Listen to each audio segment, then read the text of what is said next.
प्रयागराज उत्तर प्रदेश के प्रयागराज में एक ही परिवार के 4 लोगों की हत्या कर दी गई, जिनमें में 3 महिलाएं और 1 पुरुष हैं। एक साथ 4 लोगों की हत्या से इलाके में सनसनी फैल गई। फिलहाल इनकी हत्या किस वजह से की गई ये अभी पता नहीं चल पाया है। मौके पर पुलिस की कई टीमें पहुंचकर पड़ताल में जुट गई हैं। प्रयागराज के धूमनगंज थाना अंतर्गत रिहायशी इलाके प्रीतमंगर में एक परिवार के 4 लोगों की गला रेतकर हत्या कर दी गई। मरने वालों में पति, पत्नी, बहू और एक बेटी थी। घटना की सूचना मिलने के बाद घटनास्थल पर पुलिस के आला अधिकारी के साथ कई थानों की फोर्स मौके पर पहुंच गई। घटना के बाद इलाके में दहशत का माहौल है। बताया जा रहा है कि धूमनगंज के प्रीतमंगर में रहने वाले 55 वर्षीय तुलसी राम केसरवानी अपनी पत्नी किरण, बेटी गुड़िया, बेटा आतिश और बहू प्रियंका के साथ रहते थे।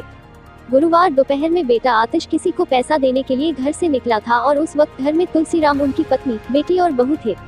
इसी दौरान तुलसी राम समेत 4 लोगों की गला रेतकर हत्या कर दी गई।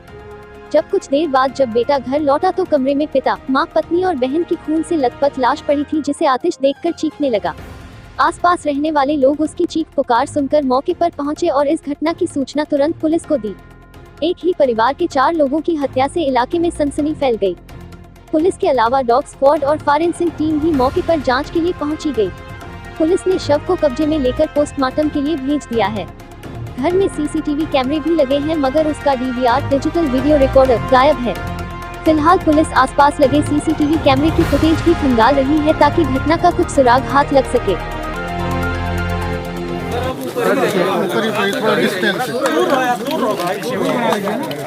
सर, ये घटना जो हुई है पूरी क्या घटना है, किस तरह से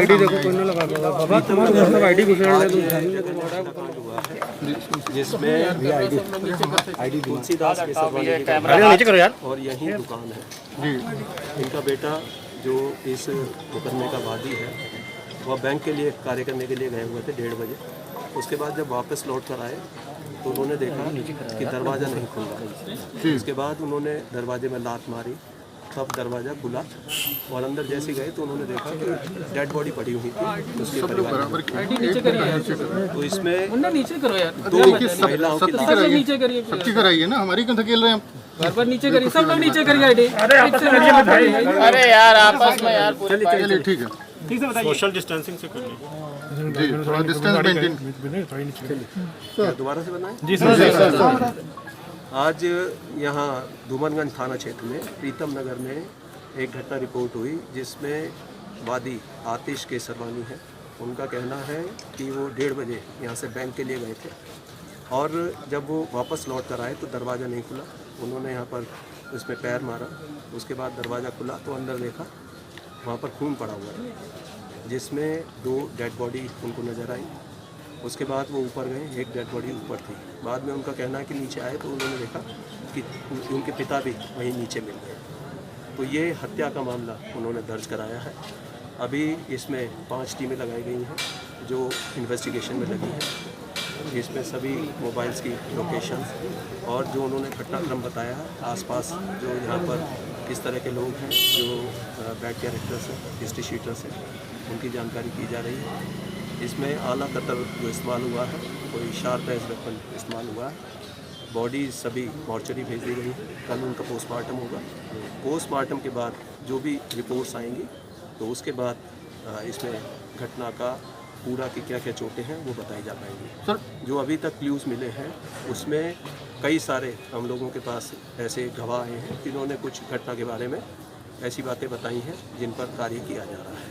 अलग अलग लोगों से पूछताछ जारी है, उसके बाद ही इस घटना के कौन करने वाला है उसके बारे में जानकारी होगी। सर, एक सीसीटीवी भी लगा, पीछे देख रहे हैं जहां हम लोग खड़े हैं, और कई सीसीटीवी आसपास में लगे हैं। क्या कुछ क्लू सीसीटीवी से मिला है या मिल सकता है, कोई लीड मिल सकती है? क्योंकि ये घने बाजार की घटना है और इसमें यहाँ आसपास कई सीसीटीवी मिले हैं। इस शॉप पर जहाँ घटना स्थल है वहाँ का सीसीटीवी बंद पड़ा हुआ था, लेकिन उसका भी एनालिसिस किया जा रहा है कि पिछले कब तक वो चला है।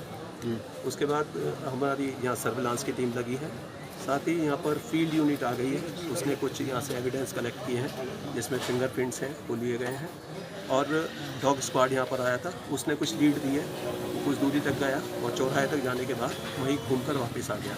तो उससे लगता है कि मारने के बाद उस दिशा में लोग गए होंगे।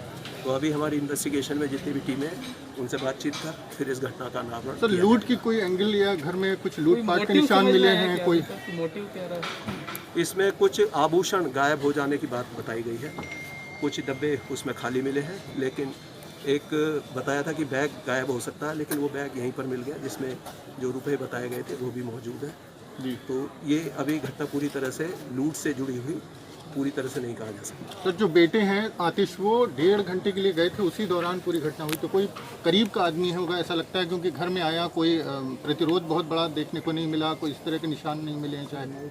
आतिश का कहना है कि वो घर में बंद करने के लिए कह गए थे कि लॉकडाउन के दौरान दुकान ना खोली जाए, लेकिन इससे भी पहले उनका कहना है कि करीब 10 दिन पहले 2 लड़के आए थे जिनके लिए दुकान खोल दी थी इनके पिता ने। उनसे कुछ इनकी आपस में बातचीत हुई थी, उसे लेकर, क्योंकि नाम उनसे पूछा गया तो नाम नहीं बता पा रहे हो कि कौन व्यक्ति हो सकते हैं, लेकिन 10 दिन पहले के भी फुटेज निकाल लें कि कौन 2 लड़के थे जिनसे इनकी बातचीत हुई थी। सर मृतकों का विवरण बता देंगे। इसमें अभी तुलसीदास केसरवानी है जो यहाँ मकान मालिक है, उनकी पत्नी है श्रीमती किरण, और उनकी बहू है और उनकी बेटी, जिसमें बहू का नाम प्रियंका है और इनकी एक बहू इसमें है, यहाँ पर एक बेटी है। बेटी का क्या नाम?